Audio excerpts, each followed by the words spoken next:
Hello, everyone. Welcome back to another episode of Testimony Thursdays. I'm your host, Dr. Jazz, and we are going to go ahead and get right into the episode because we have a lot to talk about today.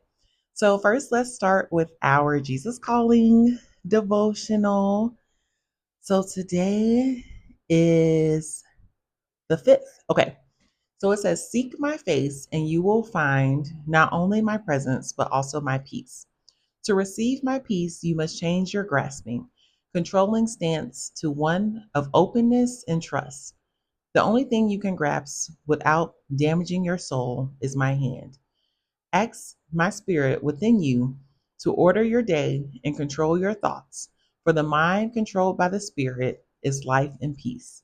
You can have as much of me and my peace as you want through thousands of correct choices each day. The most persistent choice you face is whether to trust me or to worry. You will never run out of things to worry about, but you can choose to trust me no matter what. I am an ever present help in trouble. Trust me, though the earth give way and the mountains fall into the heart of the sea." And the scriptures it has today is Romans 8:6 and Psalm 46, 1 through 2. So, all right, y'all, thank you for joining for another week. I'm excited about today's episode because it's Black History Month, and there is a lot of things I want to talk about as far as being a Black physical therapist. So, okay, the first thing, y'all, I had a meeting with this sweet lady this morning. Now she's one of my mentees, but she emailed me actually I think it was like last week, a couple days ago, and was just asking for help and guidance with applying to physical therapy school. And she was so sweet. Like, I met with her today, and she was so encouraging, and she was just so like uplifting. And what I really loved about our conversation was that we focused on Jesus. Like, she was like, "Your platform is amazing. I love how you're a Christ follower." And I was like, "What?" And it was just good. It was really, really good. Like, she definitely helped to fill my cup this morning because it's just great having those authentic conversations and being able to help people. If I'm in a position where I can help somebody, like, I'm going to do it. It's not that hard. Somebody had to help me. So I want to reach back and help others. Um, so that was amazing. And then I met with another one of my mentees yesterday, and that was awesome. She was telling me how she went to the Minorities Women in Sports Medicine event in Philly, and just providing her with encouragement to get through her classes, her neuro classes to be specific.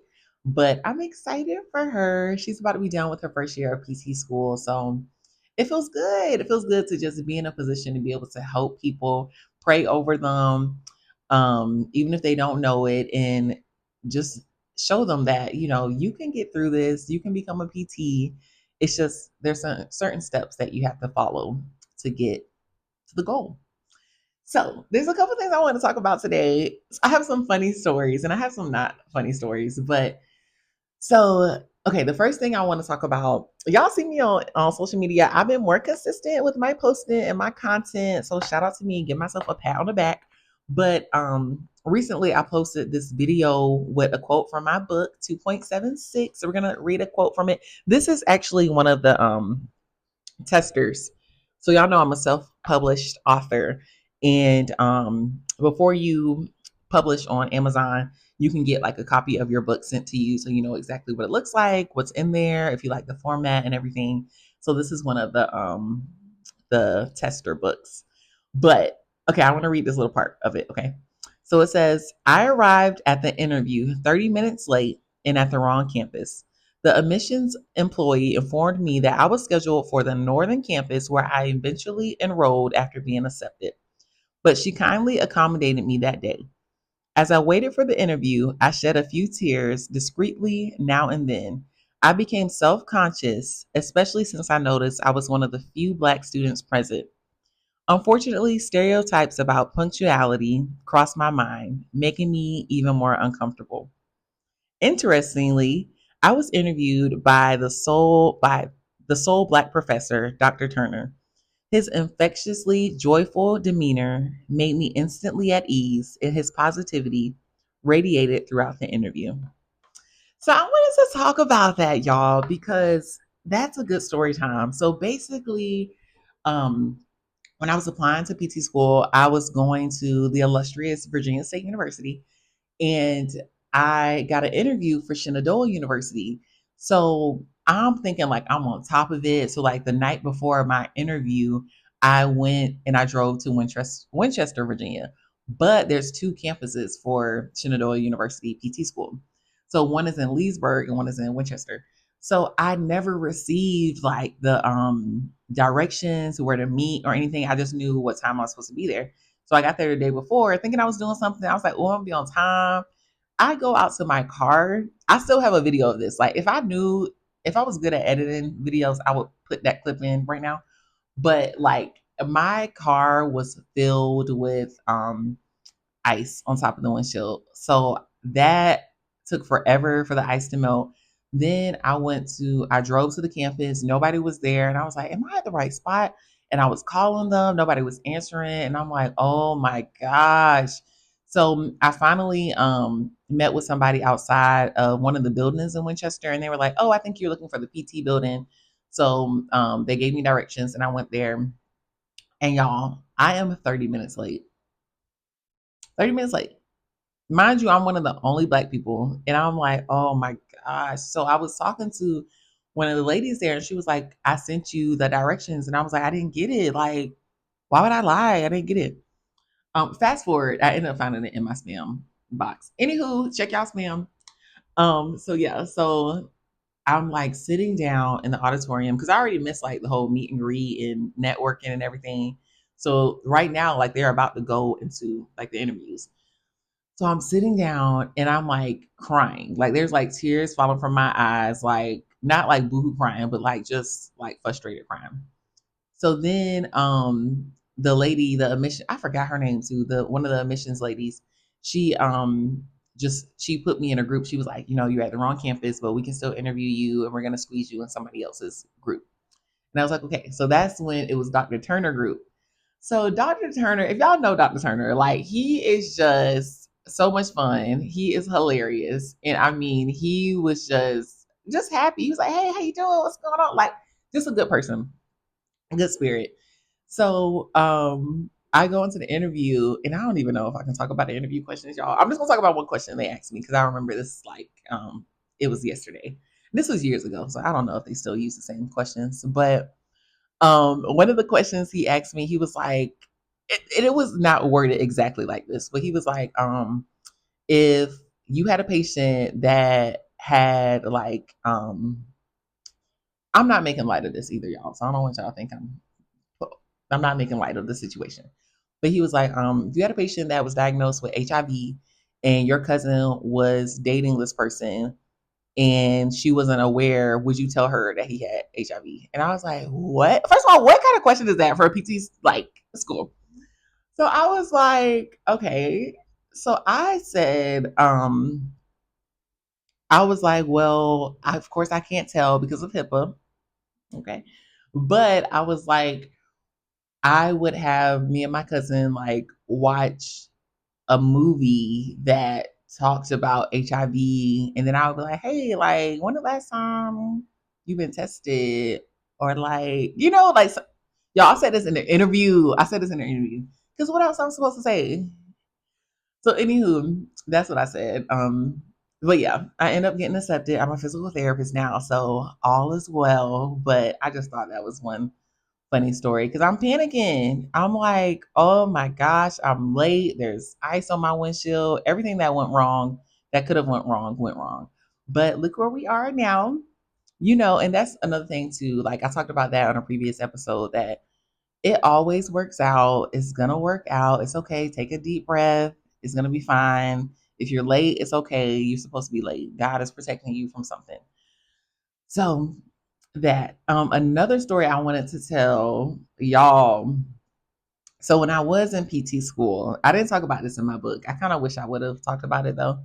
But one day we were in our MSK class and there was this one student who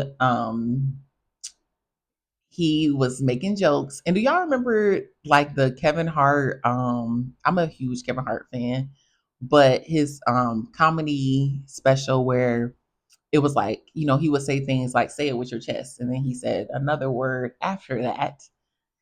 And one day the guy, and yes, before y'all ask, yes, he was. One day he said the joke and he said the N word at the end of the joke. Mind you, I'm trying to learn. Like, I'm literally struggling in MSK. Like, I wasn't even really paying attention.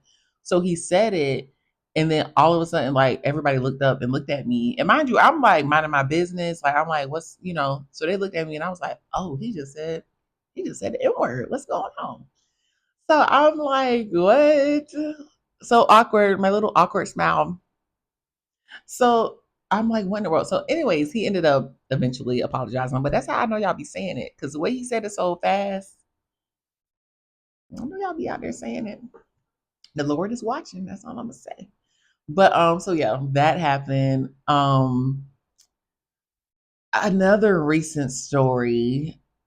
This is so weird. Okay, this is one patient who I was seeing for home health, geriatric patient. And when I walk in, they realize I'm black. They always have a story. It's always, oh my gosh, one of my best friends in the sixth grade back in 1954 was a black woman, and she was the sweetest lady. And I'm like, thank you. I'm glad you had a positive experience. Like, what do I say back to that?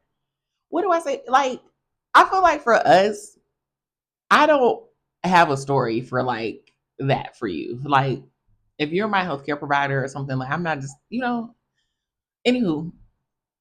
So he's like, yeah, I don't even know how we got on this topic, but he was talking about how he is from the Midwest and he would always go to like Popeyes. And he was like, there was this lady there named Pearl. And he was like, he just loved Pearl because she would make sure his chicken was fresh. And this man started crying. He was like, I just miss Pearl. Pearl was amazing. Pearl, I hope you're doing well. And I'm like, what is going on right now?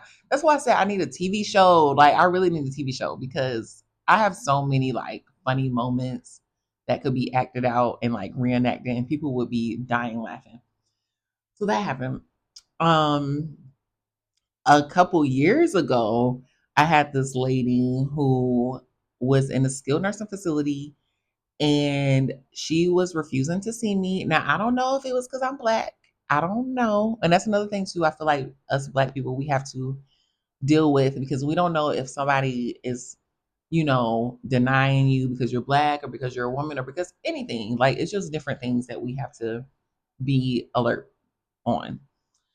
So she didn't want to see me. And I was like, okay, that's fine. Like, it's a lot of other people for me to see. Like, that's okay. And mind you, this was a recertification. So if I didn't see her, she wasn't going to get more visits to remain in the nursing home. Like, they were going to send her home because we couldn't request more visits through her insurance because only a PT can do the research. So I was explaining this to her and she was like, okay, that's fine. Like, and I said, okay, well, and then the my manager, the director, she went and talked to her and she was like, okay, like she'll let you see her. And I was like, okay. So I ended up getting through the visit and it was fine. But it's just one of those things, and I told this story before, but it's one of those things where it's like now stuff like that doesn't bother me because I'm not saying this in like a egotistic way, but I am on that position now where like it affects you more than it affects me. And if you want to be mean spirited, then that's okay. Like I'm gonna try my best. That's we have to be the salt and the light of the earth because that's what the Bible says. But it also says you can walk away. You can dust off your feet and you can walk away. So that's another Christian principle that I'm working on as well. Just walking away. So that happened. And then another story too, like when I first started my social media page, my Instagram page for PT content years ago, somebody commented the N word on my page. It was one of those like, you know, I don't know if it was a bot or I know it was like a page where it wasn't a lot of information on there, so you couldn't really you don't know who it was. That happened. Another story that happened back in 2020 when a bunch of stuff was going on with George Floyd, Black Lives Matter, all of this. Um, I was doing a virtual Zumba, and I sent the link out to like my PT school, and I was like, oh, have people join. And I told people like don't post it on social media because you can get people to join, and like they can be like bots and stuff, and it's just don't post it on social media. Anywho, my best friend ended up posting it on Twitter. So when we logged on, we were doing I was doing my Zumba. I was like, hey everybody, how y'all doing? I was looking at the names, making sure that, people that are on there are people who I know. So it was some people that was on there that were somewhat from not from my school, but they had their username saved as like the N word with the hard R. And just just stuff like that. It's like that's why I'm like, but that now that doesn't bother me. Once again, I'm like, whatever. But those are like real experiences that we have in healthcare and just everyday life. So I'm happy that it's Black History Month. And I was recently listening to a podcast with my girl Michelle Obama, love her down. And she was just talking about her husband, and how he said that like even though this is a hard time we're going through right now, 2026 is already starting off as a rough year for a lot of people, but he was like, when we look back in history, like would you want to live in any other part of history? And I was like, you know what, that's a good way to think about it. And being a black, we have come through so many obstacles. Like it's going to be okay, we're going to get through this, it's going to be one day at a time. But yeah, so I hope those stories give you some laughs and just gives you a different perspective of what we go through as healthcare workers. But happy Black History Month again. And y'all know how we do, how we end every episode.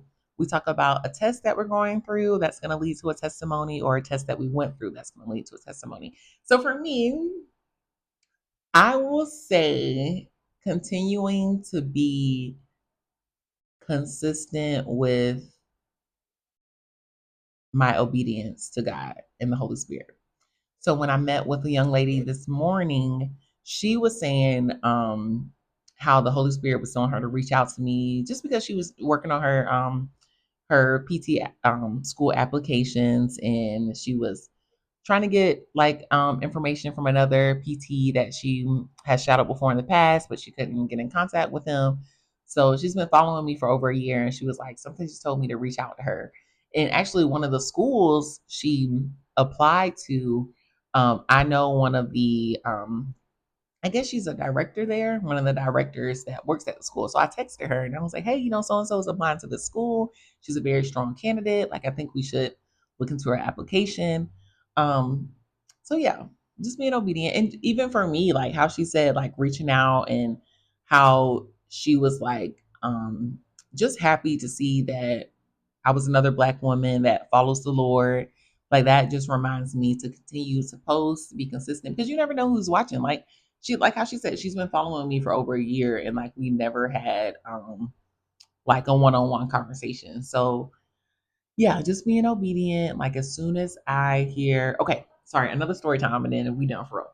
Okay, so I teach youth church on Sundays at my church, and one of the activities we had to do last Sunday was talking about getting a rhythm with God. So we were talking about different songs that we listened to, and I had the students write on the board what are some of their favorite songs, and then I would play the song, and within like the first like 3 seconds of the song, they already knew what song it was, and I was like, perfect. That's how we need to react when we hear God's voice. Like we should automatically know. Like we need to get into the rhythm of as soon as we hear it, it's like, okay, this is what I need to do. So that comes with practice. That comes with being in our word. That comes with being surrounded by believers. And yeah. So thank you all for listening and watching. I hope this was a great episode. And yes, continue to follow us on YouTube at Testimony Thursdays, Instagram, TikTok at Testimony Thursdays. And I will see you all again next week. Thank you.